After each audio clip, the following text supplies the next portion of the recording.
হজরত হুদ আলাইহিস সালামের অনুসারীগণও পূর্বেকার প্রচলিত রীতি অনুসারে কিছুদিন ধর্মপথে স্থির থেকে অবশেষে শয়তানের প্ররোচনায় পথভ্রষ্ট হয়ে গেল এবং মূর্তি পূজায় আত্মনিয়োগ করল। আদ বংশের লোকেরা তো এ সময় ধ্বংসের কোলে বিলীন হয়ে গিয়েছিল। ঠিক এমনই সময় শাম নবীর বংশ সামুদ এক প্রভাবশালী ব্যক্তি, যে শাম ও হেজাজের মধ্যবর্তী স্থানের অধিবাসী ছিল। সে আদ বংশের ধ্বংসের দৃশ্য দেখে তাদের রাজ্যে আগমন করে বাদশাহী তাখতে উপবেশন করল এবং দেশকে পুনর্গঠন করার কাজে মনোযোগ দিল। তার শক্তি, সামর্থ্য, তেজ ও বীর্য এবং বিচক্ষণতার গুণে দেশে শীঘ্রই সুখ শান্তিতে পরিপূর্ণ হয়ে গেল। দেশের লোকজন যথেষ্ট সচ্ছল ও সম্পদশালী হল। ফলে ক্রমেই তারা আল্লাহর পথ ভুলে অন্য পথে চলে যেতে লাগল। বাদশাহ সামুদীয় বংশীয় লোকদের সংখ্যাও অতি দ্রুত বৃদ্ধি পেতে লাগল, কিন্তু তারা ধন, ঐশ্বর্য ও অধিক সচ্ছলতার কারণে গর্বিত হয়ে পড়ল। আর সাথে সাথে সত্য ধর্মের রীতিনীতিগুলো বাদ দিয়ে হুদ নবীর অনুসারীগণ পরবর্তী পর্যায়ে যেমন মূর্তি পূজায় অভ্যস্ত হয়ে পড়েছিল, এরাও দেখাদেখি তাদের পথ অবলম্বন করল এবং তাদের চেয়েও অধিক খারাপ আচরণ করা শুরু করল। এমত অবস্থায় আল্লাহ তাআলা সামুদ জাতিকে সৎ পথ প্রদর্শনের ব্যবস্থা করলেন। পরম করুণাময় আল্লাহ তাআলা সামুদ জাতিকে হেদায়েত করার উদ্দেশ্যে হজরত সালেহ আলাইহিস সালামকে নবী রূপে পাঠালেন। তিনি তার স্বজাতীয়গণকে বললেন, হে আমার কওম, তোমরা সর্বশক্তিমান আল্লাহ তাআলার ইবাদত করো, কেননা তিনি ছাড়া তোমাদের জন্য আর কোনো উপাস্য নেই, আর আমাকে তিনি রাসূল রূপে পাঠিয়েছেন। সুতরাং তোমরা সকলে আমার কথা মেনে চলো। পূর্ববর্তী কওমে আদের ঘটনা তো তোমরা চোখের সামনে দেখলে, যে আল্লাহ তাআলার অবাধ্য হলে কি ঘটনা ঘটতে পারে। আদ জাতির ধ্বংসের প্রায় 500 বছর পরে সালেহ আলাইহিস সালাম কওমে সামুদ জাতির প্রতি নবী হিসেবে প্রেরিত হন। কওমে আদ ও কওমে সামুদ ইরানের দুটি বংশধারার নাম। কওমে সামুদ আরবের উত্তর পশ্চিম এলাকায় বসবাস করত। তাদের প্রধান শহরের নাম ছিল ইজরো, যা শাম দেশ অর্থাৎ সিরিয়ার অন্তর্ভুক্ত ছিল। বর্তমানে একে সাধারণভাবে মাদাইনে সালেহ বলা হয়ে থাকে। উলামায়ে কেরাম সালেহ আলাইহিস সালামের বংশ পরিচয় বর্ণনায় একাধিক মত পেশ করেছেন। হাফেজে হাদিস ইমাম বাগাভী রহমতুল্লাহ আলাইহি তার বংশ পরিচয় বর্ণনা করেছেন। সালেহ ইবনে উবাইদ, ইবনে আসেক, ইবনে মাশেক, ইবনে ওবায়েদ, ইবনে খাদের, ইবনে সামদ। বিখ্যাত তাবী হজরত ওয়াহাব ইবনে মুনাব্বি রহমতুল্লাহ আলাইহি বলেছেন, সালেহ ইবনে ওবাইদ, ইবনে জাবের, ইবনে সামদ। বাগাভী রহমতুল্লাহ আলাইহি কালক্রমের হিসাবে ওহাব রহমতুল্লাহ আলাইহির চেয়ে অনেক পরবর্তী কালের লোক। ওহাব ইবনে মুনাব্বি তাওরাতের বড় আলেমও বটে। তবু হজরত সালেহ আলাইহিস সালাম থেকে সামুদ পর্যন্ত যে সমস্ত যোগসূত্র বাগাভী রহমতুল্লাহ আলাইহি বলেছেন, নসব সম্বন্ধীয় আলেমদের কাছে তাই ঐতিহাসিক দিক দিয়ে প্রবল এবং সত্য সংলগ্ন। এই নসবনামা হতে পরিষ্কার বোঝা যায় যে সেই কওমটিকে, যার মধ্যে হজরত সালেহ আলাইহিস সালামও একজন। সামুদ এর জন্য বলা হয়, সেই বংশের আদি পুরুষের নাম সামুদ এবং এ কওম বা গোত্র তার সঙ্গে সম্বন্ধযুক্ত। সামুদ হতে হজরত নূহ আলাইহিস সালাম পর্যন্ত নসবনামা সম্বন্ধে একাধিক মত রয়েছে। 1. সামুদ ইবনে আমেদ, ইবনে এরাম, ইবনে সাম, ইবনে নূহ আলাইহিস সালাম। 2.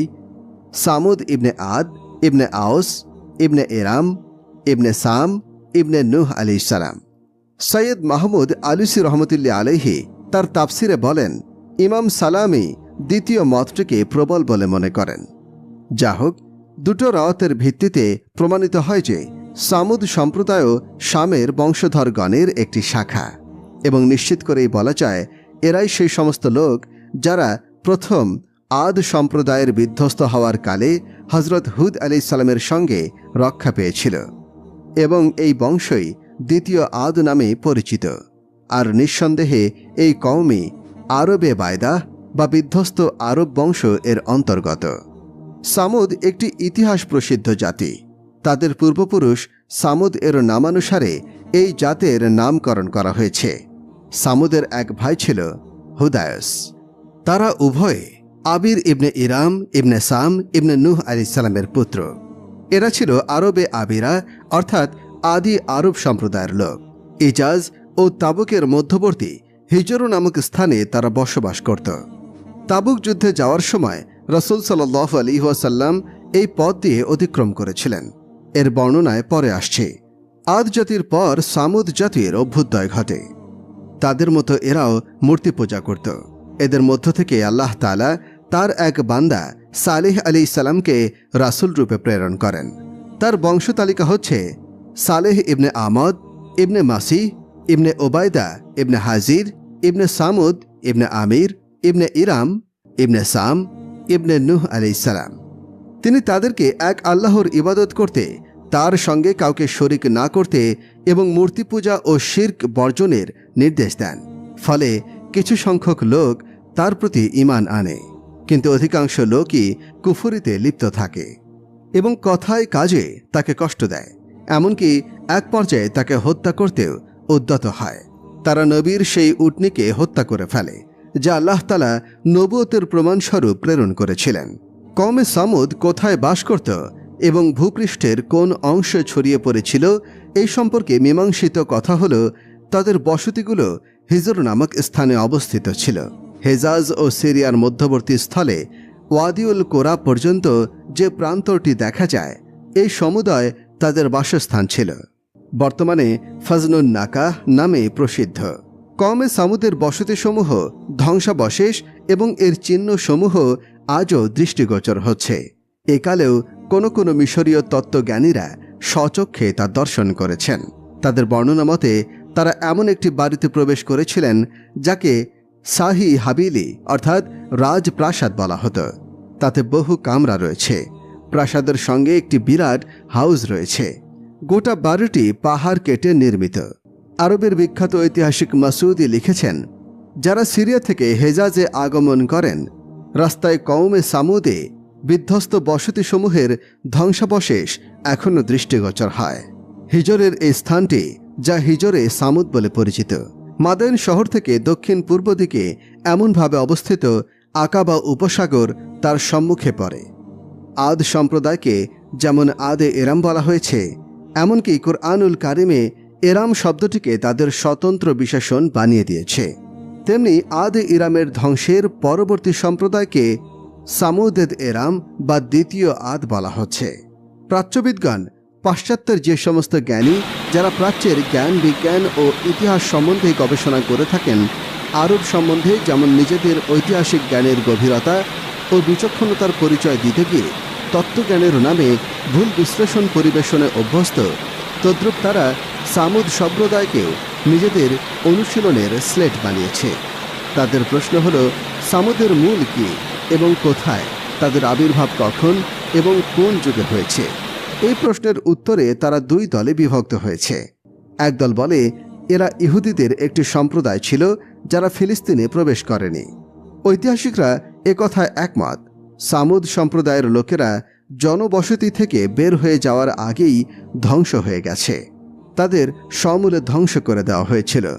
কোরআন মাজিদ পরিষ্কার ভাষায় বর্ণনা করেছে, যখন মূসা আলাইহিস সালামকে ফেরাউন ও তার কওম অবিশ্বাস করল, তখন ফেরাউনের বংশের একজন প্রবীণ ব্যক্তি কথা বলে নিজ কওমকে ভয় প্রদর্শন করেছিল, তোমাদের এই মিথ্যাচারিতার পরিণাম যেন এমন না হয় যা তোমাদের পূর্বে নূহ আলাইহিস সালাম, আদ ও সামুদের এবং তাদের পরবর্তী সম্প্রদায়সমূহের নিজ পয়গম্বরদের সঙ্গে মিথ্যাচারিতার কারণে হয়েছিল। ঐতিহাসিকদের একদল বলেন, সামুদ সম্প্রদায় ছিল আমালিকা সম্প্রদায়ের একটি শাখা। তারা ফোরাতের পশ্চিম তীরের বসতি ত্যাগ করে এখানে এসে বসতি স্থাপন করেছিল। তাদের মধ্যে কারো কারো ধারণা এরা সেই আমালিকা সম্প্রদায়ের একটি দল, যাদেরকে মিশরের বাদশাহ আহমাস তৎকালে মিশর হতে বের করে দিয়েছিল। যেহেতু মিশরে অবস্থানকালে তারা পাথর কেটে গৃহ নির্মাণ শিল্প আয়ত্ত করেছিল, তাই হিজর নামক স্থানে গমন করে পাহাড় ও পাথরসমূহ কেটে কেটে তারা অনুপম প্রাসাদসমূহ নির্মাণ করল এবং সাধারণ প্রচলিত নিয়মেও বিরাট অট্টালিকা নির্মাণ করল। কিন্তু আমরা আদ সম্প্রদায়ের ঘটনায় প্রমাণ করে এসেছি আদ ও সামুদ উভয় সম্প্রদায় সামের আওলাদভুক্ত। আরবরা ইহুদিদের ভুল অনুসরণে এদেরকে আমালিকা সম্প্রদায়ভুক্ত বলে ফেলে, অথচ আমালিক ইবনে উদ্দের সঙ্গে বংশের কোনো সম্পর্কই পাওয়া যায় না। অতএব এরূপ বলাও ঠিক নয়। এই সমস্ত মতের বিপরীত প্রকৃত তত্ত্ববিদের মতে এরা হুদ আলাইহিসসালামের কালে বিধ্বস্ত সম্প্রদায়ের অবশিষ্ট লোক, যারা হজরত হুদ আলাইহিসসালামের সাথে হজরমতবাসীদের দাবি সামুদ সম্প্রদায়ের বসতি ও অট্টালিকাগুলো আদ সম্প্রদায়ের কারিগরি ও শিল্পবিদ্যার উৎকর্ষতার ফল। সামুদ সম্প্রদায় অট্টালিকা নির্মাণ শিল্পে বিশেষ দক্ষ ও পারদর্শী ছিল এবং তাদের কালেই এই অট্টালিকাগুলি তাদের নিজেদের নির্মিত এই দাবির বিপরীত নয়, কেননা প্রথম আদ ও দ্বিতীয় আদ সর্বাবস্থায় আদি বটে। হজরত সালেহ আলাইহিসসালাম নিজ কওমকে এরূপে সম্বোধন করাকে তাই প্রমাণ করে। আর স্মরণ করো, আল্লাহ পাক যখন আদ জাতির পর তোমাদেরকে স্থলাভিষিক্ত করবেন এবং তোমাদেরকে জমিনে আবাস দিলেন, তোমরা তার সমতল ভূমিতে প্রাসাদ নির্মাণ করছ এবং পাহাড় কেটে বাড়ি বানাচ্ছ। সুতরাং তোমরা আল্লাহর নিয়ামতসমূহকে স্মরণ করো এবং জমিনে ফাসাদকারী রূপে ঘুরে বেরিও না। সূরা আরাফ আয়াত ৭৪। বাকি রইল সামুদ সম্প্রদায়ের যুগ সম্বন্ধে বিষয়টি। এই সম্পর্কে নির্দিষ্ট কোনো সময়ের কথা বলা যায় না, কেননা ইতিহাস এই সম্বন্ধে কোনো স্থির সিদ্ধান্তে আসতে পারেনি। অবশ্য কথা নিশ্চিত রূপে বলা যেতে পারে এদের যুগ হজরত ইব্রাহিম আলাইহিসসালামের পূর্বেকার যুগ। এরা এই মহান মর্যাদার অধিকারী পয়গম্বরের নবুয়তের বহু পূর্বে ধ্বংসপ্রাপ্ত হয়েছিল। এটাও লক্ষণীয়, সামুদ সম্প্রদায়ের বসতিগুলোর কাছে এমন কতগুলো কবর দেখা যায় যার উপর আরবি ভাষায় লিখিত ফলক সংযোজিত রয়েছে। সেই ফলকসমূহে যে তারিখ খোদিত রয়েছে তা হজরত ঈসা আলাইহিসসালামের জন্মের পূর্বের। অতএব এতে এই ভুল ধারণা জন্মে যে এই সম্প্রদায়টি হজরত মুসা আলাইহিসসালামের পরে অস্তিত্ব লাভ করেছে, অথচ ব্যাপারটি এরূপ নয়। এগুলো আসলে ওই সমস্ত লোকের কবর যারা এই কওম ধ্বংস হওয়ার 1000 বছর পরে অবলীলাক্রমে এখানে বসতি করেছিল। তারা স্বীয় পূর্বপুরুষদের প্রাচীনতার নিদর্শন প্রকাশ করার উদ্দেশ্যে আরবি অক্ষরে, যা বহু প্রাচীন যুগে প্রচলিত অক্ষর, সেখানে নিজেদের ফলকসমূহে লিখে লাগিয়ে দিয়েছিল, যেন প্রাচীনকালের স্মৃতি রক্ষিত থাকে। অন্যথায় সেই কবরগুলি সামুদ সম্প্রদায়েরও নয় এবং তাদের যুগও এটা ছিল না। মিশরের ঐতিহাসিক ফরজি জায়দান রচিত আল আরব কাবলাল ইসলাম গ্রন্থে প্রায় অনুরূপ লিখেছিলেন। কবরসমূহের নামফলক পাঠ করলে যা কিছু প্রকাশ পায় তা হল সালেহ আলাইহিসসালামের কওমের বসতিসমূহ ঈসা আলাইহিসসালামের জন্মের কিছুকাল আগে নামতীদের ক্ষমতাধীন হয়ে গিয়েছিল। এরা বাতরা নামক স্থানের অধিবাসীদের অন্তর্ভুক্ত ছিল। তাদের বসতির চিহ্ন ও টিলাসমূহ প্রাচ্যবিদ্যায় আগ্রহী বহু ইউরোপীয় ঐতিহাসিক স্বচক্ষে দেখেছেন। সামুদ সম্প্রদায়ের পরিচয়পত্র তারা পাঠ করেছেন, যা পাথরসমূহের ওপর খোদিত ছিল। তন্মধ্যে সর্বাপেক্ষা অধিক গুরুত্বপূর্ণ সেই প্রাসাদের ভগ্নাবশেষগুলো, যা কেলাভ ও বুরজ নামে নামকৃত। এই সব যা কিছু লেখা হয়েছে তা নানতি অক্ষরে লিখিত। এগুলোর কোনোটি কিংবা সবগুলোতেই সে লেখায় বিদ্যমান, যা বিভিন্ন কবরের উপরে লিখিত বা খোদিত হয়েছে। প্রাচ্যবিদ ঐতিহাসিকগণ এখানে যা কিছু পেয়েছেন তন্মধ্যে একটি কবর ফলক নাবতী অক্ষরে পাথরে খোদিত হজরত ঈসা আলাইহিসসালামের জন্মের পূর্বেকার লেখা। বাক্যগুলোর অর্থ হল, মুকবারা কুমকুম বিনতে অয়লা বিনতে হারাম। কুমকুমের মেয়ে কাবিলা নিজের ও নিজের সন্তানদের জন্য নির্মাণ করেছে। এই নির্মাণ কাজ মোবারক মাসে শুরু করা হয়েছে। এটা নাবতীদের বাদশাহ হারেসের সিংহাসন আরোহণের নববর্ষ। তিনি সেই হারেস যিনি নিজ গোত্রের প্রতি সত্যিকারের মহব্বত রাখেন। লাত, মারাত, আমাত ও কায়সের লানত তার প্রতি, যে এই কবরগুলো বিক্রয় করবে অথবা দায়বদ্ধ রাখবে, কিংবা তা হতে কোনো দেহ বা অঙ্গ বের করবে, কিংবা এখানে কুমকুম, কালিবা বা তার কন্যা কিংবা তাদের সন্তানদের ছাড়া অন্য কাউকে দাফন করবে। আর যে ব্যক্তি এর উপর লিখিত বিষয়ের বিপরীত করবে তার উপর জুশরা, হোবাল ও মানাতের 5টি লানত হোক। আর যে জাদুকর এর বিপরীত করে তার উপর 1000 হাবশি দিরহাম জরিমানা ওয়াজিব হবে। কিন্তু যদি তার হাতে কুমকুম, কালিবা বা তার আওলাদের মধ্য হতে কারো হাতের লিপিকা থাকে, যাতে এ অনাত্মীয় কবরের জন্য পরিষ্কার ও স্পষ্ট কথায় অনুমতি বিদ্যমান থাকে এবং আসল হয়, নকল না হয়, তবে এই জরিমানা ওয়াজিব হবে না। এই সমাধিস্থান ওয়াহবুল্লাহ ইবনে উবাইদা নির্মাণ করেন। হযরত সালেহ আলাইহিস সালাম বারবার তার কওমকে বোঝাতে থাকলেন। তার নসিহত কওমের উপর কোনো ক্রমেই প্রভাব ফেলল না, বরং তাদের শত্রুতা ও বিরোধিতা উত্তরোত্তর বৃদ্ধি পেতে থাকল। তারা কোনো প্রকারেই এই মূর্তি পূজা থেকে বিরত হল না। যদিও দুর্বল ও নগণ্য একটি দল ঈমান আনয়ন করল এবং মুসলমান হল, কিন্তু কওমের নেতৃস্থানীয় বড় বড় লোকেরা আগের মতোই মূর্তি পূজার উপরেই অবিচল রইল। তারা খোদা প্রদত্ত সর্বপ্রকার সচ্ছলতা ও শান্তির শকর গোজারি করার বদলে নিয়ামতের না শকরি করাকে নিজেদের অভ্যাসে পরিণত করে নিল। তারা হযরত সালেহ আলাইহিস সালামকে বিদ্রূপ করে বলতো, আমরা যদি ধর্মে অবিশ্বাসী হতাম এবং পছন্দনীয় পন্থার উপর প্রতিষ্ঠিত না হতাম, তবে আমরা এত প্রচুর ধন সম্পদ, সবুজ শ্যামল বাগানসমূহ, সোনারূপার প্রাচুর্য, সুউচ্চ ও সুদৃঢ় আলিশান অট্টালিকা ও নহরসমূহ এবং উত্তম নানা জাতীয় সুস্বাদু ফল মূলসমূহ, মিঠা পানির নহর এবং উত্তম চারণভূমিগুলো পেতাম না। তুমি তোমার নিজেকে এবং তোমার অনুসারীদেরকে দেখো, এরপর তাদের সংকীর্ণ এবং দারিদ্র্যপূর্ণ অবস্থার প্রতি লক্ষ্য করো এবং বলো, আল্লাহর প্রিয় ও মকবুল কারা, আমরা নাকি তোমরা? হযরত সালেহ আলাইহিস সালাম বলতেন, তোমরা নিজেদের এই আরাম ও আনন্দময় জীবিকার সাজ সরঞ্জামের জন্য গর্ব প্রকাশ করো না।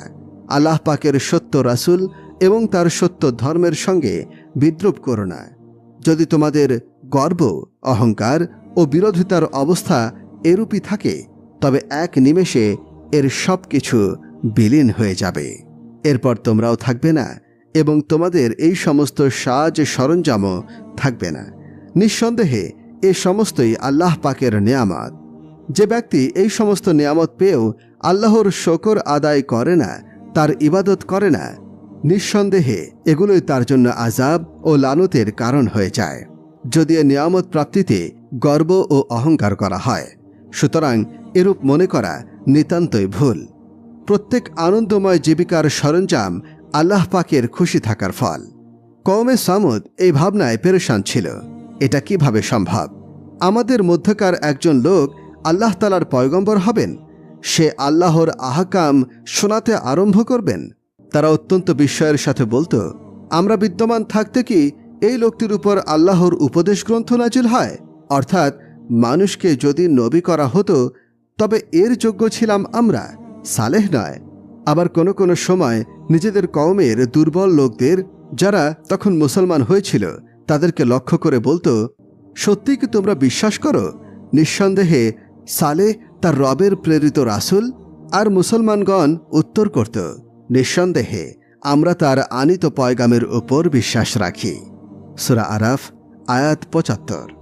তখন সেই অহংকারকারী নেতারা ক্রোধান্বিত হয়ে বলতো, নিঃসন্দেহে আমরা তো ওই বস্তুকে অবিশ্বাস করছি যার উপর তোমরা ঈমান আনয়ন করেছ। সূরা আরাফ আয়াত ৭৬। হযরত সালেহ আলাইহিস সালামের কওম তার নবীসুলভ তাবলীগ ও নসিহতকে মেনে নিতে অস্বীকার করল। তারা তার কাছে আল্লাহ পাকের মোজেজা দাবি করল। সালেহ আলাইহিস সালাম আল্লাহ পাকের দরবারে দোয়া করলেন। দোয়া কবুল হওয়ার পর তিনি কওমকে বললেন, তোমাদের দাবিকৃত নিদর্শন উটনি আকারে এই যে উপস্থিত। যদি তোমরা এই উটনিকে কোনো প্রকার কষ্ট প্রদান করো, তবে এটাই তোমাদের ধ্বংসের আলামত বলে সাব্যস্ত হবে।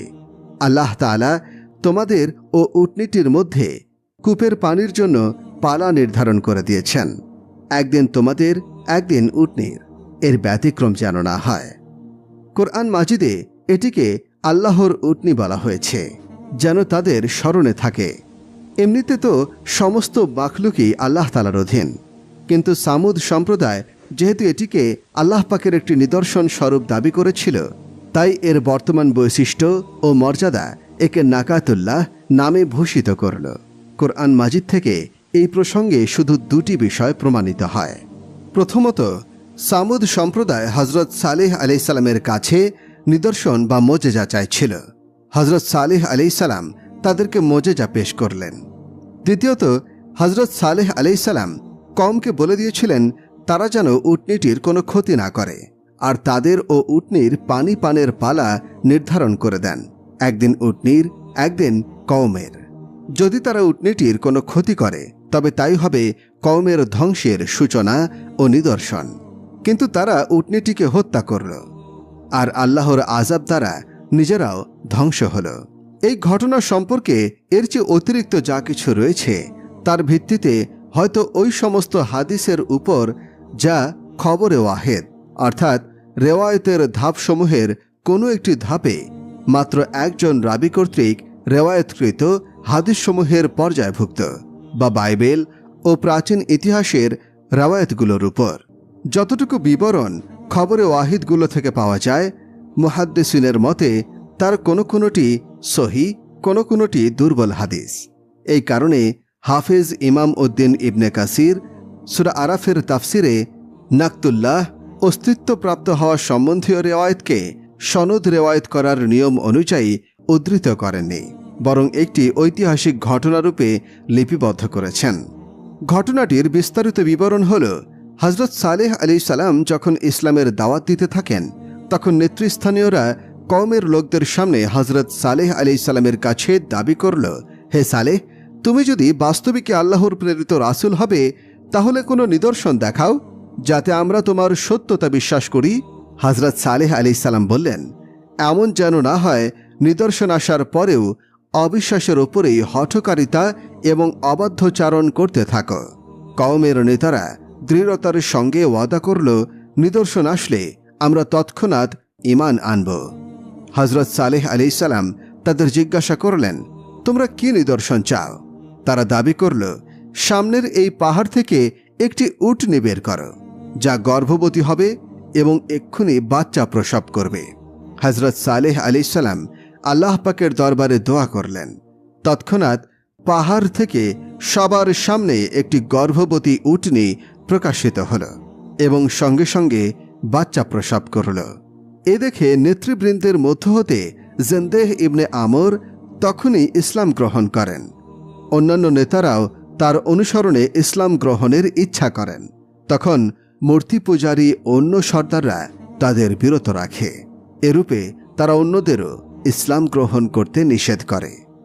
এখন হজরত সালেহ আলাইহিসসালাম কওমের সকল লোকদের সতর্ক করে বললেন, দেখো, এ নিদর্শন তোমাদের দাবির প্রেক্ষিতে প্রেরিত হয়েছে। আল্লাহ পাকের সিদ্ধান্ত হল কূপের পানি পান করার জন্য পালা নির্ধারণ করা হোক, একদিন এই উটনীর জন্য আর একদিন তোমাদের ও তোমাদের প্রাণীদের জন্য।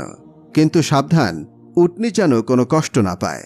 যদি তাকে কোনো কষ্ট দেয়া হয় তবে তোমাদের মঙ্গল নেই।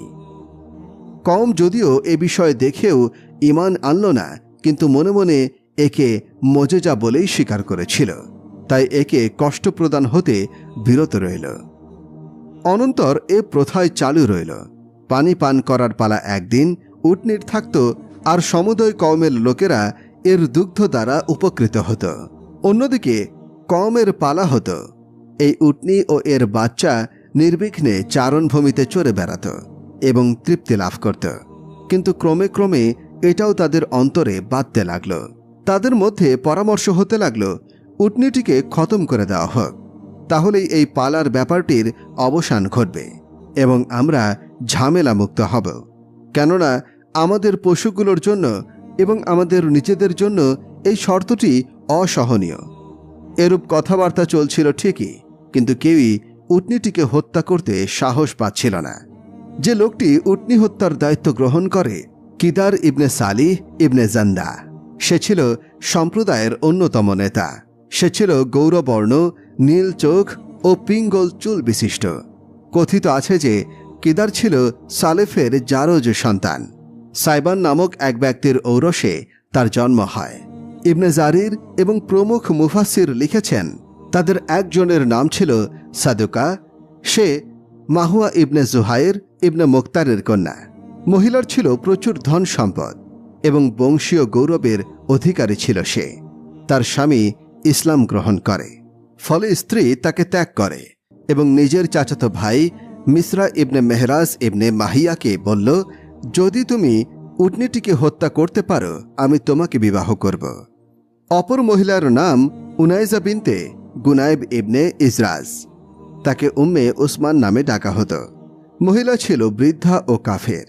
তার স্বামী ছিল সম্প্রদায়ের অন্যতম সর্দার জুবাব ইবনে আমার। এই স্বামীর ঔরসে তার 4টি মেয়ে ছিল।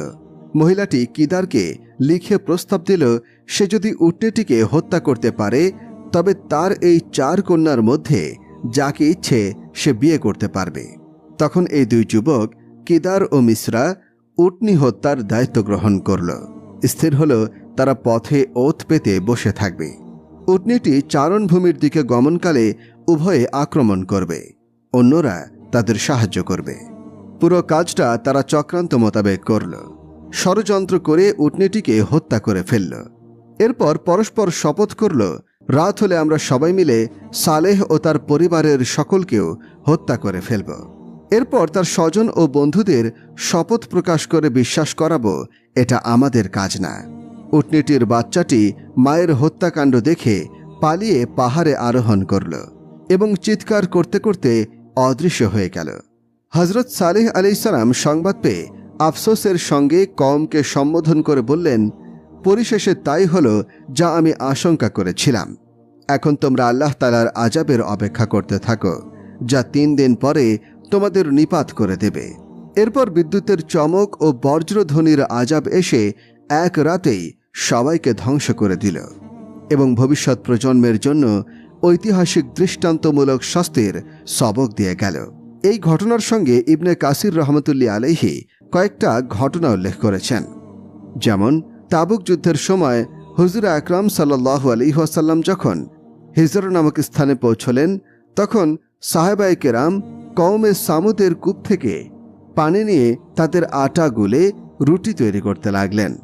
রাসূল সাল্লাল্লাহু আলাইহি ওয়াসাল্লাম তা জানতে পেরে পানি ফেলে দিতে হাঁড়ি পাতিলগুলো উপর করে ফেলতে এবং আটাগুলি অনুপযুক্ত করে দিতে আদেশ করলেন আর বললেন, এটা সেই জনপদ যার উপর আল্লাহ তাআলার আযাব নাজিল হয়েছিল।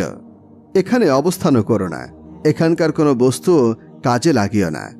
সম্মুখে অগ্রসর হয়ে শিবির স্থাপন করো, তাছাড়া তোমরাও কোনো বিপদে আক্রান্ত হয়ে পড়তে পারো। অন্য রেওয়ায়েতে আছে, রাসূলুল্লাহ সাল্লাল্লাহু আলাইহি ওয়াসাল্লাম বললেন, তোমরা এই হিজরের বসতিগুলোতে আল্লাহ তাআলাকে ভয় করে বিনয় নম্রতার সঙ্গে রোদন করতে করতে প্রবেশ করো, নচেত এসব বসতিতে প্রবেশই করো না, পাছে না তোমরাও নিজেদের অসতর্কতার দরুন আযাবে পতিত হয়ে যাও। অন্য হাদিসে আছে, রাসূল সাল্লাল্লাহু আলাইহি ওয়াসাল্লাম যখন হিজর নামক স্থানে প্রবেশ করলেন তখন বললেন, আল্লাহ তাআলার কাছে নিদর্শন চেয়ে না। দেখো, সালেহ আলাইহিস সালামের কওম নিদর্শন দাবি করেছিল এবং সেই উটনীটি এখানকার পাহাড়ের গুহা থেকে বের হয়ে নিজের পালার দিন পানাহার করে সেখানেই চলে যেত। আর যেদিন তার পালার দিন হতো সেদিন সামুদ সম্প্রদায়কে নিজের দুগ্ধ দ্বারা পরিতৃপ্ত করত। কিন্তু সামুদ গোত্র পরিশেষে নাফরমানি করল। তারা উটনীটির পায়ের গোছা কেটে হত্যা করে ফেলল। ফলে আল্লাহ পাক তাদের উপরে বিকট ধ্বনির আযাব চাপিয়ে দিলেন। এই আযাবের ফলে তারা নিজ নিজ ঘরের মধ্যেই উল্লেখ করেছেন, এই নাফতুল্লাহ তোমাদের জন্য নিদর্শন। এরপর পানি পান করার পালা যেভাবে উটনী ও কওম সামুদের মধ্যে বন্টন করে দিলেন তা স্বয়ং স্বতন্ত্র একটি প্রমাণ যে এই উটনী এমন বিশেষত্ব ধারণ করত যা আল্লাহর নিদর্শন নামে আখ্যায়িত হবার যোগ্য। কিন্তু এর অস্তিত্ব কি রূপ হল, কি কারণে তা আল্লাহর নিদর্শন ও নবীর মুজিজা হল, কোরআন মাজিদে তার কোনো উল্লেখ নেই। অবশ্য বিভিন্ন সহিহ খবরে ওয়াহিদ দ্বারা এ ব্যাপারটির উপরে আলোকপাত হচ্ছে, যার বিবরণ ইবনে কাসির থেকে বর্ণিত হয়েছে, কিন্তু ঘটনাটির বিস্তারিত বিবরণ সেখানেও পরিষ্কার বর্ণিত হয়নি। বরং তাফসিরের কিতাবসমূহে ইসরায়েলি রিয়ায়ত থেকে উদ্ধৃত করা হয়েছে কিংবা হাদিসের দুর্বল অংশ থেকে গৃহীত হয়েছে। সুতরাং ঘটনাটির মোটামুটি বিবরণ ও বিস্তারিত বিবরণের মধ্যে মর্যাদার পার্থক্যের প্রতি অবশ্যই খেয়াল রাখা উচিত। যে পরিমাণ ঘটনা কোরআন মাজিদ স্পষ্ট বর্ণনা করেছে, কোনো প্রকার ব্যাখ্যা না করে এর প্রতি বিশ্বাস রাখা ওয়াজিব। আর সহিহ হাদিসে তা খবরে ওয়াহিদি হোক না কেন, বর্ণিত উক্তি মোটামুটি বিবরণের চেয়ে যে পরিমাণ বিস্তারিত বর্ণনা পাওয়া যায় তা মোটামুটি কথার বিস্তারিত এত বিবরণী হিসাবে গ্রহণীয়, যদিও তা কোরআন মাজিদের বর্ণনার স্তরে পৌঁছাতে পারে না। এর চেয়ে অধিক অবশিষ্ট বিস্তারিত বিবরণের মর্যাদা তাই, যা সাধারণ ঐতিহাসিক ঘটনা ও ইসরায়েলি রেয়াতসমূহের মর্যাদা। এছাড়া একে তোমাদের জন্য নিদর্শন বলে বোঝানো হয়েছে। এই নিদর্শনটিতে বিশেষ কোনো গুরুত্ব রয়েছে, কিন্তু হতভাগ্য কওমে সামুদ বেশি সময় পর্যন্ত একে বরদাস্ত করতে পারল না। তারা সেটিকে হত্যা করে ফেলল। সৈয়দ মাহমুদ আলুসি রহমতুল্লাহ আলাইহি তার তাফসিরে রুহুলে লিখেছেন, সামুদ সম্প্রদায়ের প্রতি আযাব আগমনের লক্ষণ আগের দিন সকাল থেকেই শুরু হয়ে গেল। প্রথম দিবসে তাদের সকলের চেহারা এমন ফ্যাকাশে বর্ণ হয়ে গেল যেমন কোনো ভীত ব্যক্তির প্রাথমিক অবস্থা হয়ে থাকে। দ্বিতীয় দিবসে সকলের চেহারা লাল হয়ে গেল, যেন তা ভীত হয়ে গিয়েছিল। এ যেন ভীত ব্যক্তির দ্বিতীয় অবস্থা। তৃতীয় দিবসে তাদের সকলের চেহারা কালো বর্ণের হয়ে পড়ল। এই ভীত ব্যক্তির সেই তৃতীয় স্তর, যার পরে মৃত্যুর স্তর বাকি থাকে। 3 দিন পর্যন্ত আযাবের আলামত সমূহ যদিও তাদের চেহারাকে ফ্যাকাশে লাল ও কালো বর্ণের করে দিয়েছিল, কিন্তু এই বর্ণসমূহের পর্যায়ক্রমিক বিশেষত্ব পরিষ্কার বোঝাচ্ছে তাদের অন্তর সালেহ আলাইহিস সালামকে সত্য নবী বলে বিশ্বাস করত, শুধু হিংসা ও শত্রুতা বশত অস্বীকার করত। এখন যেহেতু আল্লাহ তাআলার হুকুমের বিপরীতে অপরাধ করে ফেলেছে এবং তার বিনিময়ে সালেহ আলাইহিস সালামের মুখে ভয়াবহ আযাবের সংবাদ শ্রবণ করেছে, তখন তাদের উপরে সেই ভয়ের প্রাকৃতিক বর্ণ ও ছবি প্রকাশ পেতে লাগল, যা মৃত্যুর দৃঢ় বিশ্বাস হবার সময়ে ভয়ে অপরাধী গুনাহগার ব্যক্তির মধ্যে প্রকাশ পেয়ে থাকে। 3 দিনের পর প্রতিশ্রুত সময় এসে পৌঁছল। রাত্রিকালে এক ভয়াবহ বিকট ধ্বনি স্ব অবস্থায় প্রত্যেক ব্যক্তিকে ধ্বংস করে দিল। কোরআন মাজিদ এই ধ্বংসাত্মক বিকট ধ্বনিকে কোনো স্থানে বজ্রধ্বনিওয়ালা বিদ্যুৎ, কোনো স্থানে রেজফা অর্থাৎ ভূমিকম্প সৃষ্টিকারী বস্তু, কোনো স্থানে তোয়াগিয়া অর্থাৎ ভয়ঙ্কর ধ্বনি এবং কোনো জায়গায় সাইহা অর্থাৎ চিৎকার নামে আখ্যায়িত করা হয়েছে। কেননা এই ব্যাখ্যাগুলি একই মূল বস্তুর বিভিন্ন প্রকার বিশেষণের প্রেক্ষিতে প্রদান করা হয়েছে, যেন লোকে বুঝতে পারে আল্লাহ তাআলার সেই আযাব কত প্রকার ও কত ভয়ঙ্কর ছিল। তোমরা এমন একটি দীপ্তিমান বিদ্যুতের কল্পনা করো যা বারবার চাঞ্চল্যের সৃষ্টি করার সাথে প্রদীপ্ত হয়, বজ্রপাত করে এবং গর্জন করে, আর এ রূপে বারবার প্রদীপ্ত হয়, কখনো পূর্ব দিকে কখনো বা পশ্চিম দিকে। আর যখন এই সমস্ত অবস্থার সাথে পুনঃ পুনঃ প্রদীপ্ত হতে, গর্জন করতে এবং কম্পন করতে করতে এক ভয়ঙ্কর ধ্বনির সাথে কোনো এক স্থানের উপর পতিত হয়, তখন সে স্থান ও তার আশেপাশের স্থানসমূহে কেমন অবস্থা হবে? এটা সেই আযাবের তুলনায় অতি সাধারণ অনুমান মাত্র, যা সামুদ কওমের উপরে নাজিল হয়েছিল। তাদের ও তাদের বস্তিসমূহকে ভবিষ্যৎ বংশধরদের সম্মুখে একটি উপদেশমূলক দৃষ্টান্ত রেখে গেছে।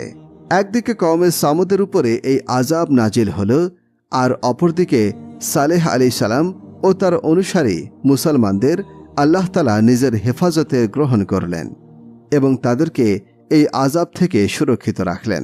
হযরত সালেহ আলাইহিস সালাম মনক্ষুণ্ণ ও বিষণ্ণ বদনে বিধ্বস্ত কওমকে সম্বোধন করে বললেন, হে কওম, আমি আমার পালনকর্তার পয়গাম তোমাদের কাছে পৌঁছিয়েছি এবং তোমাদেরকে নসিহত করেছি, কিন্তু তোমরা উপদেষ্টাগণকে পছন্দ করতে না। সূরা আরাফ আয়াত ৭৯। বিধ্বস্ত কওমের উদ্দেশ্যে হযরত সালেহ আলাইহিস সালামের সম্বোধন এই প্রকারের সম্বোধন ছিল, যেমন বদরের ময়দানে মুশরিক সর্দারের ধ্বংস হবার পর মৃত লাশের গর্তের কাছে দাঁড়িয়ে রাসূলে পাক সাল্লাল্লাহু আলাইহি ওয়াসাল্লাম বলেছিলেন, হে অমুকের পুত্র অমুক, অমুকের পুত্র অমুক, তোমাদের কি আল্লাহর ও তার রাসূলের আনুগত্য পছন্দ হয়েছিল? নিঃসন্দেহে আমরা সেই সব কিছু প্রাপ্ত হয়েছি যা আমাদের প্রতিপালক আমাদের সঙ্গে ওয়াদা করেছিলেন। তোমরাও কি তার প্রাপ্ত হয়েছ যা তোমাদের প্রতিপালক তোমাদের সঙ্গে ওয়াদা করেছিলেন? বুখারী শরীফ। এখন সামুদ জাতির অবস্থাও তাদের ঘটনা বর্ণনা করা আমাদের উদ্দেশ্য, অর্থাৎ তাদের নবী হযরত সালেহ আলাইহিস সালামকে এবং যারা তার উপরে ঈমান এনেছিল তাদেরকে কিভাবে আযাব থেকে বাঁচিয়ে রাখলেন, আর রাসূলের বিরুদ্ধাচারণকারী অত্যাচারী কাফেরদেরকে কিভাবে নির্মূল করেছিলেন, এখন তা বর্ণনা করব আপনাদের জন্য। পূর্বে বলা হয়েছে সামুদ সম্প্রদায় জাতিতে ছিল আরব। আদ সম্প্রদায়ের ধ্বংস হবার পর সামুদ সম্প্রদায়ের আবির্ভাব হয়। তারা তাদের অবস্থা থেকে কোনো শিক্ষা গ্রহণ করেনি। এই কারণে তাদের নবী তাদেরকে বলেছিলেন, হে আমার সম্প্রদায়, তোমরা আল্লাহর ইবাদত করো, তিনি ব্যতীত তোমাদের অন্য কোনো ইলাহ নেই। তোমাদের নিকট তোমাদের প্রতিপালকের কাছ থেকে স্পষ্ট নিদর্শন এসেছে। আল্লাহ তাআলা এই উটনী তোমাদের জন্য একটি নিদর্শন হিসেবে পাঠিয়েছেন। একে আল্লাহর জমিনে চড়ে খেতে দাও এবং একে কোনো কষ্ট দিও না, দিলে কঠিন শাস্তি তোমাদের উপর আপতিত হবে। স্মরণ করো, আদ জাতির পর তিনি তোমাদেরকে তাদের স্থলাভিষিক্ত করেছেন।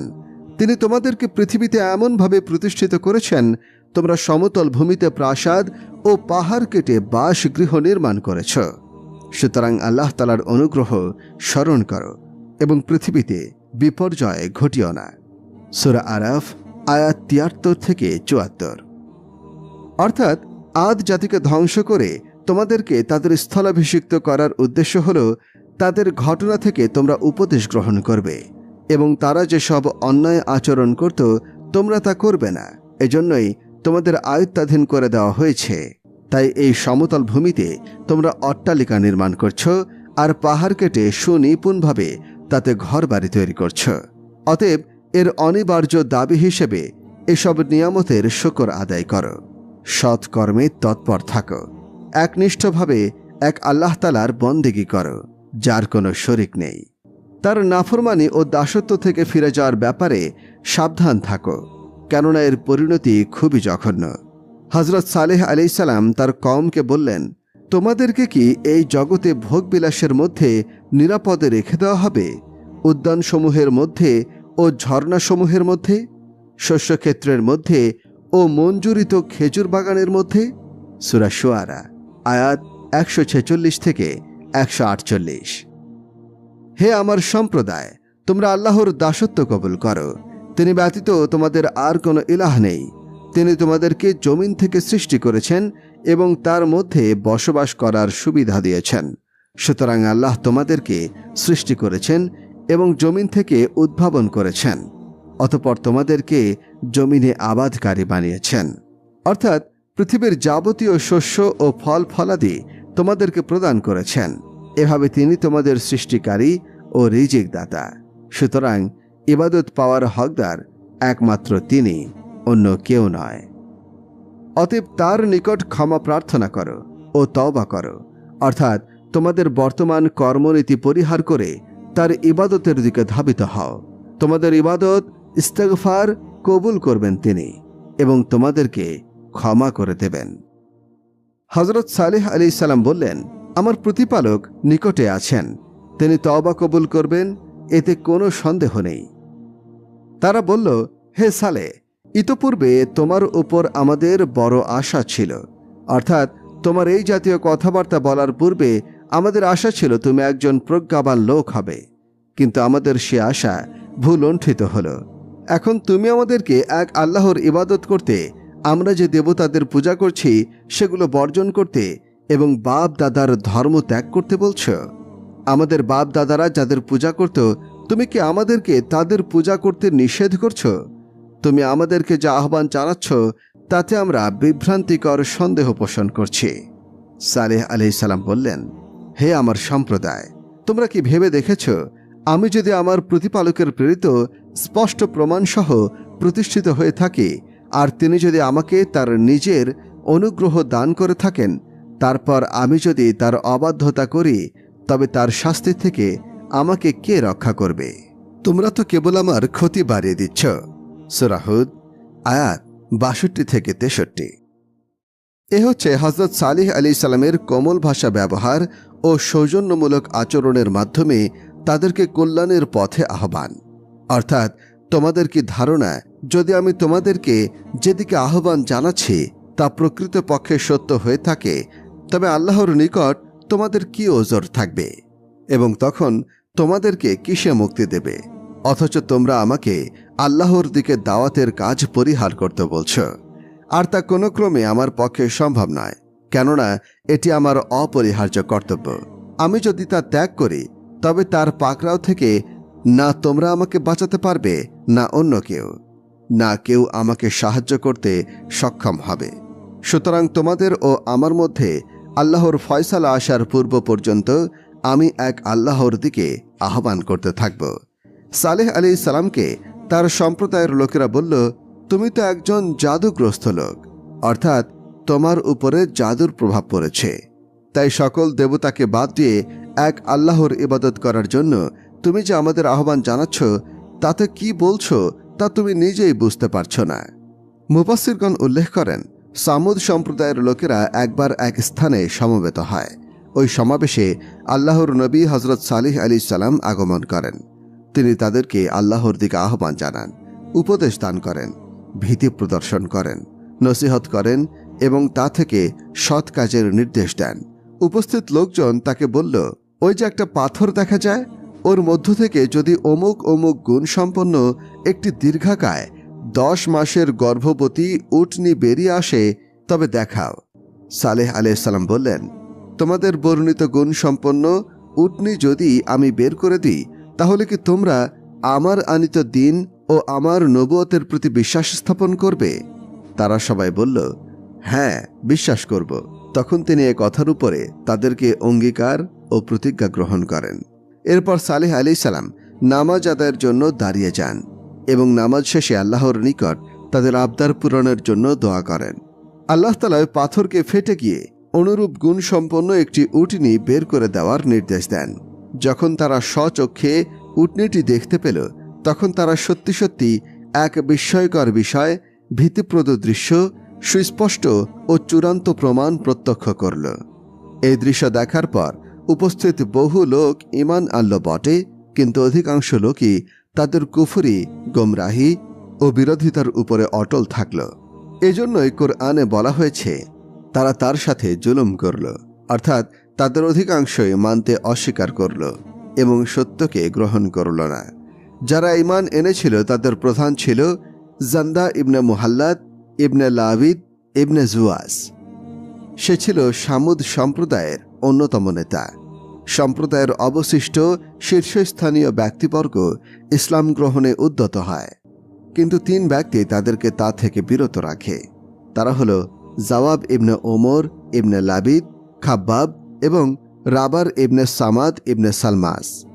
জান্দা ইসলাম গ্রহণ করার পর আপন চাচাতো ভাই শিহাব ইবনে খলিফাকে ঈমান আনার জন্য আহ্বান জানান। সেও ছিল সম্প্রদায়ের নেতৃস্থানীয় লোক। তার ইসলাম গ্রহণ করার জন্য মেরাশ ইবনে গানামা ইবনে জুমাইল নামক মুসলমান কবি তার কবিতায় বলেন, আমার পরিবারের একজন লোক শিহাবকে নবীর দিন কবুলের জন্য আহ্বান জানায়। এরা সকলেই সামুদ সম্প্রদায়ের বিশিষ্ট লোক। শিহাবও সে আহ্বানে সাড়া দিতে আগ্রহী হয়। যদি সে সাড়া দিত, তবে নবী সালেহ আলাইহিস সালাম আমাদের মাঝে বিপুল ক্ষমতার অধিকারী হয়ে যেত। জুয়াব তার সঙ্গীদের সাথে সুবিচার করেনি, বরং হিজর উপত্যকার কতিপয় নির্বোধ লোক আলোর পথ দেখার পরেও মুখ ফিরিয়ে থাকে। উল্লেখ্য, হযরত সালেহ আলাইহিস সালাম যে তাদের বললেন, এটি আল্লাহর উটনি, তোমাদের জন্য নিদর্শন। এখানে আল্লাহর উটনি শব্দটি বলা হয়েছে উটনিটির মর্যাদা নির্দেশের উদ্দেশ্যে। যেমন বলা হয়, আল্লাহর ঘর, আল্লাহর বান্দা, তোমাদের জন্য নিদর্শন, অর্থাৎ আমি তোমাদের কাছে যে দাওয়াত নিয়ে এসেছি এটা তার সত্যতার প্রমাণ। একে আল্লাহর জমিনে চড়ে খেয়ে বেড়াতে দাও এবং এর অনিষ্ট করো না, অন্যথায় এক নিকটবর্তী আযাব তোমাদেরকে পাকড়াও করবে। এই ঘোষণার পর এই উটনিটি তাদের মধ্যে স্বাধীনভাবে যেখানে ইচ্ছা চড়ে বেড়াত। একদিন পরপর পানির ঘাটে অবতরণ করত। যেদিন সে পানি পান করত, সেদিন কূপের সমস্ত পানি নিঃশেষ করে ফেলত। তাই সম্প্রদায়ের লোকেরা তাদের পালার দিন অর্থাৎ পরের দিনের জন্য অপেক্ষা করত। কথিত আছে সম্প্রদায়ের লোকজন এই উটনীটির দুধ পর্যাপ্ত পরিমাণ পান করত। আল্লাহ তাআলা বলেন, আমি এ উটনী পাঠিয়েছি তাদের পরীক্ষার জন্য। পরীক্ষা ছিল তারা কি এতে ঈমান আনে নাকি কুফরি করে, আর প্রকৃতপক্ষে তারা কি করবে তা আল্লাহ তাআলা ভালোই জানেন। অতএব তুমি তাদের আচরণের প্রতি লক্ষ্য রাখো এবং প্রতীক্ষায় থাকো এবং ধৈর্য ধারণ করো। তাদের থেকে যে কষ্ট আসে তা সহ্য করো, অচিরেই তোমার নিকট সুস্পষ্ট খবর এসে পড়বে।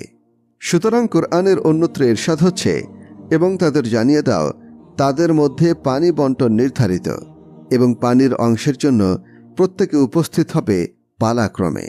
সূরা কামার আয়াত ২৭-২৮। দীর্ঘদিন যাবৎ এ অবস্থা চলতে থাকায় সম্প্রদায়ের লোকেরা অধৈর্য হয়ে পড়ে। এর থেকে নিষ্কৃতি লাভের জন্য তারা একদিন এক স্থানে সমবেত হয়ে পরামর্শ করে। তারা সম্মিলিতভাবে এই সিদ্ধান্ত করে যে উটনীটিকে হত্যা করবে। পরে তারা উটনীটির কবল থেকে নিষ্কৃতি পাবে এবং সমস্ত পানির উপরে পূর্ণ কর্তৃত্ব তাদের প্রতিষ্ঠিত হবে। শয়তান তাদেরকে এই কাজের যুক্তি ও সুফল প্রদর্শন করল। আল্লাহ তাআলা বলেন, এরপর তারা সেই উটনীটিকে বধ করে এবং আল্লাহ তাআলার আদেশ অমান্য করে এবং বলে, হে সালেহ, তুমি রাসূল হয়ে থাকলে আমাদের যে ভয় দেখাচ্ছ তা নিয়ে এসো। সূরা আরাফ আয়াত ৭৭। যে লোক উটনী হত্যার দায়িত্ব গ্রহণ করে তার নাম খিদার ইবনে সালিহ ইবনে জান্দা। সে ছিল সম্প্রদায়ের অন্যতম নেতা। সে ছিল গৌরবর্ণ, নীল চোখ ও পিঙ্গল চুল বিশিষ্ট। কথিত মতে সে ছিল সালিফ এর জারজ সন্তান। সাইবান নামক এক ব্যক্তির ঔরসে তার জন্ম হয়। কেদার একাই হত্যা করলেও যেহেতু সম্প্রদায়ের সকলের ঐক্যমতে কাজটি করেছিল, তাই হত্যা করার দায়িত্ব সবার প্রতি আরোপিত হয়েছে। ইবনে জারে রহমতুল্লাহ আলাইহি ও প্রমুখ মুফাসসির লিখেছেন, সামুদ সম্প্রদায়ের দুই মহিলা, একজনের নাম সাদুন, সে মাহা ইবনে জুহাইর ইবনে মুক্তারের কন্যা এবং প্রচুর ধন সম্পদ ও বংশীয় গৌরবের অধিকারী। তার স্বামী ইসলাম গ্রহণ করে, ফলে স্ত্রী তাকে ত্যাগ করে এবং নিজের চাচাতো ভাই মিসরাহ ইবনে মেহরাজ ইবনে মাহিয়াকে বলে, যদি তুমি উটনীটিকে হত্যা করতে পারো তবে তোমাকে আমি বিবাহ করব। অপর মহিলাটি ছিল বৃদ্ধা এবং কাফের। তার স্বামী ছিল সম্প্রদায়ের অন্যতম সর্দার জুয়াইব ইবনে আমার। এই স্বামীর ঔরসে তার 4টি সন্তান ছিল। মহিলাটি কিদার ইবনে সালিহকে প্রস্তাব দেয়, সে যদি উটনীটিকে হত্যা করতে পারে তবে তার এই 4 কন্যার মধ্য থেকে যাকে ইচ্ছা বিয়ে করতে পারে। তখন ওই যুবকদ্বয় উটনী হত্যার দায়িত্ব গ্রহণ করে এবং সম্প্রদায়ের লোকদের সমর্থন লাভের চেষ্টা চালায়। সে মতে অপর 7 ব্যক্তি তাদের ডাকে সাড়া দেয়। এভাবে তারা 9 জন ঐক্যবদ্ধ হয়। কুরআনে সে কথাই বলা হয়েছে, আর সেই শহরে ছিল এমন 9 ব্যক্তি যারা দেশে বিপর্যয় সৃষ্টি করত এবং কোনো সৎ কর্ম করত না। সূরা নামল আয়াত 48। তারপরে এ 9 জন গোটা সম্প্রদায়ের কাছে যায় এবং উটনী হত্যার উদ্যোগের কথা জানায়। এ ব্যাপারে সকলেই তাদেরকে সমর্থন করে, সহযোগিতার আশ্বাস দেয়। এরপর তারা উটনীটির সন্ধানে বের হয়। তারা দেখতে পেল উটনীটি পানির ঘাট থেকে ফিরে আসছে। মিশরা আগে থেকেই ওত পেতে বসেছিল। সে একটা তীর তার দিকে ছুঁড়ে মারে। তীরটি উটনীর পায়ের গোছা ভেদ করে চলে যায়। এদিকে মহিলারা তাদের মুখমণ্ডল আবৃত করে গোটা কাবিলার মধ্যে উটনী হত্যার কথা ছড়িয়ে তাদেরকে উৎসাহিত করতে থাকে। কিদার ইবনে সালিহ অগ্রসর হয়ে তলোয়ার দিয়ে আঘাত করে উটনীটির পায়ের গোছার রগ কেটে দেয়। সাথে সাথে উটনীটি মাটিতে লুটিয়ে পড়ে এবং বিকট শব্দে চিৎকার দিয়ে ওঠে। চিৎকারের মাধ্যমে সে তার পেটের বাচ্চাকে সতর্ক করে দেয়। কিদার পুনরায় বর্ষা দিয়ে উটনীটির বুকে আঘাত করে এবং তাকে হত্যা করে। ওদিকে বাচ্চাটি একটি দুর্গম পাহাড়ে আরোহণ করে 3 বার ডাক দেয়। আব্দুর রাজ্জাক রহমতুল্লাহ আলাইহি এর হাসান থেকে বর্ণিত সনদে বলেন, উটনীটির বাচ্চার ডাক ছিল, হে আমার রব, আমার মা কোথায়? এরপর সে একটি পাথরের মধ্যে প্রবেশ করে এবং অদৃশ্য হয়ে যায়। কারো কারো মতে লোকজন ওই বাচ্চার পশ্চাদবন করে তাকেও হত্যা করেছিল। আল্লাহ তাআলা বলেন, এরপর তারা তাদের এক সঙ্গীকে আহ্বান করল এবং সে এসে উটনীটিকে ধরে হত্যা করল। দেখো কি কঠোর ছিল আমার শাস্তি ও সতর্কবাণী। সূরা কামার আয়াত 29-30। অন্যত্র আল্লাহ তাআলা বলেন, ওদের মধ্যে যে সর্বাধিক হতভাগ্য সে যখন তৎপর হয়ে উঠল তখন আল্লাহর রাসূল সাল্লাল্লাহু আলাইহি ওয়াসাল্লাম বলল, আল্লাহর উটনী ও তার পানি পান করার বিষয়ে সাবধান হও, অর্থাৎ তোমরা একে ভয় করো। কিন্তু তারা রাসূলকে অস্বীকার করল এবং উটনীটিকেও হত্যা করে ফেলল। তাদের পাপের জন্য তাদের প্রতিপালক তাদেরকে সমূলে ধ্বংস করে একাকার করে দিলেন এবং এর পরিণামের জন্য আল্লাহর আশঙ্কা করার কিছু নেই। সূরা শামস আয়াত 12-25। ইমাম আহমদ রহমতুল্লাহ আলাইহি আব্দুল্লাহ ইবনে জামার রাদিয়াল্লাহু আনহু থেকে বর্ণনা করেছেন, রাসূল সাল্লাল্লাহু আলাইহি ওয়াসাল্লাম একবার ভাষণ দিতে গিয়ে উটনী ও তার হত্যাকারীর প্রসঙ্গ উল্লেখ করেছিলেন। তিনি বলেছিলেন, তাদের মধ্যে যে সর্বাধিক হতভাগা সে তখন তৎপর হয়ে উঠল। যে লোকটি তৎপর হয়েছিল সে অত্যন্ত কঠিন, রুরু ও কওমের সর্দার। আবু জামার মতো মুহাম্মদ ইবনে ইসহাক লিখেছেন, ইয়াজিদ ইবনে মুহাম্মদ আম্মার ইবনে ইয়াসির রাদিয়াল্লাহু আনহু থেকে বর্ণিত, রাসূল তার পরিবার বর্গের সবাইকে হত্যা করব। পরে তার অভিভাবকরা যদি রক্তপান চায় তবে আমরা হত্যা করার কথা অস্বীকার করব। এ কথাই কোরআনে বলা হয়েছে। পরে তার অভিভাবককে বলবো, আমরা তার পরিবারের হত্যা প্রত্যক্ষ করিনি। সূরা নামল আয়াত 49। আল্লাহ তাআলা আরো বলেন, তারা এক চক্রান্ত করেছিল এবং আমিও এক কৌশল অবলম্বন করলাম, কিন্তু ওরা বুঝতে পারেনি। অতএব দেখো ওদের চক্রান্তের পরিণতি কি হয়েছে। আমি অবশ্যই ওদের এবং ওদের সম্প্রদায়ের সকলকে ধ্বংস করেছি। এ তো ওদের ঘরবাড়ি সীমালঙ্ঘন করার কারণে যা জনশূন্য অবস্থায় পড়ে আছে। এতে জ্ঞানী সম্প্রদায়ের জন্য অবশ্যই নিদর্শন রয়েছে। আর যারা মুমিন মুত্তাকি ছিল তাদেরকে আমি উদ্ধার করেছি। সূরা নামল আয়াত 50-53। যে কয় ব্যক্তি হযরত সালেহ আলাইহিস সালামকে হত্যা করার সংকল্পবদ্ধ হয়েছিল, আল্লাহ তাআলা প্রথমে তাদের উপরে পাথর নিক্ষেপ করে চূর্ণ বিচূর্ণ করে দেন, পরে গোটা সম্প্রদায়কে ধ্বংস করে দেন। ইতিহাসবিদগণ লিখেছেন, সামুদ সম্প্রদায়ের এ আযাব থেকে একজন মাত্র মহিলা ছাড়া আর কেউই মুক্তি পায়নি। মহিলার নাম কালবা বিনতে সালাকা, ডাকনাম জারিয়া। সে ছিল কট্টর কাফের এবং হযরত সালেহ আলাইহিস সালামের চরম দুশমন। আযাব আসতে দেখে সে দ্রুত বের হয়ে দৌড়ে এক আরব গোত্রে গিয়ে উঠল এবং তার সম্প্রদায়ের উপরে পতিত যে আযাব সে প্রত্যক্ষ করে এসেছে তার বর্ণনা দিল। পিপাসায় কাতর হয়ে সে পানি পান করতে চাইল, কিন্তু পানি পান করার সাথে সাথে মৃত্যুর কোলে ঢলে পড়ল। আল্লাহ তাআলা বলেন, জেনে রেখো সামুদ সম্প্রদায় তাদের প্রতিপালককে অস্বীকার করেছিল। জেনে রেখো ধ্বংসই হল সামুদ সম্প্রদায়ের পরিণাম। সূরা হুদ আয়াত 68। আব্দুর রাজ্জাক রহমতুল্লাহ আলাইহি ইসমাইল ইবনে উমাইর রহমতুল্লাহ আলাইহি থেকে বর্ণনা করেছেন, একবার নবী করিম সাল্লাল্লাহু আলাইহি ওয়াসাল্লাম আবু রাগালের কবরের পাশ দিয়ে যাচ্ছিলেন। তখন তিনি জিজ্ঞাসা করলেন, তোমরা কি জানো এই কবরবাসীকে? তারা বলল, আল্লাহ ও তার রাসূলই সম্যক জানেন। তিনি বললেন, এটা আবু রাগালের কবর।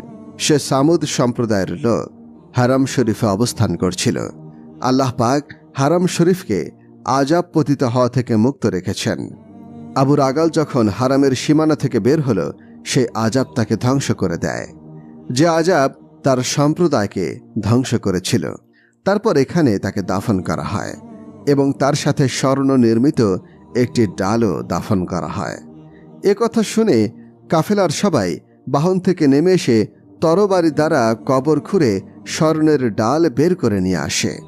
সম্প্রদায়ের ধ্বংসের পর হযরত সালেহ আলাইহিস সালাম তার সম্প্রদায়ের এলাকা থেকে অন্যত্র যাওয়ার সময় তাদের উদ্দেশ্য করে বলেছিলেন, হে আমার সম্প্রদায়, আমার রবের পয়গাম আমি তোমাদের নিকট পৌঁছে দিয়েছিলাম এবং তোমাদেরকে উপদেশ দিয়েছিলাম, অর্থাৎ তোমাদের হেদায়েতের জন্য আমি আমার সাধ্যমতো চেষ্টা করেছিলাম।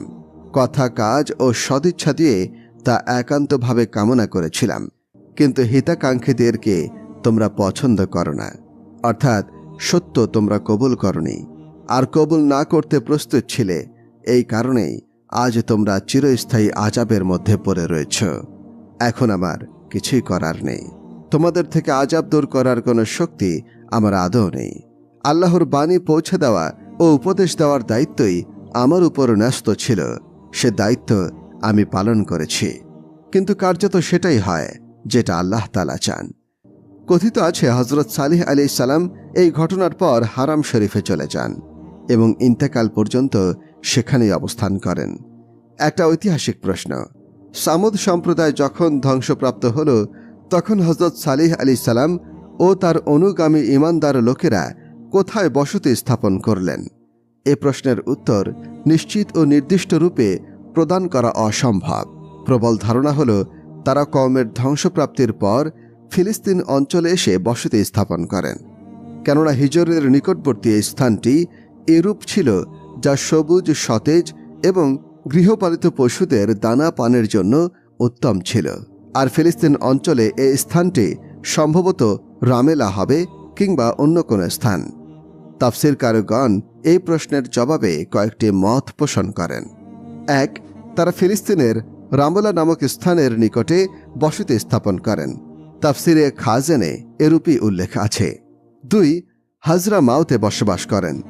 এটাই তাদের আদি ও আসল বাসস্থান ছিল, কারণ এটা আহকাফের একটি অংশ। এখানে একটি কবর রয়েছে যা সালেহ আলাইহিস সালামের কবর বলে প্রসিদ্ধ। 3. সামুদ সম্প্রদায়ের ধ্বংসের পর মক্কায় এসে এখানেই তারা বাস করতে থাকেন, এখানে ইন্তেকাল করেন। তাদের কবর কাবা ঘরের পশ্চিম দিকে হারাম শরীফের মধ্যেই অবস্থিত।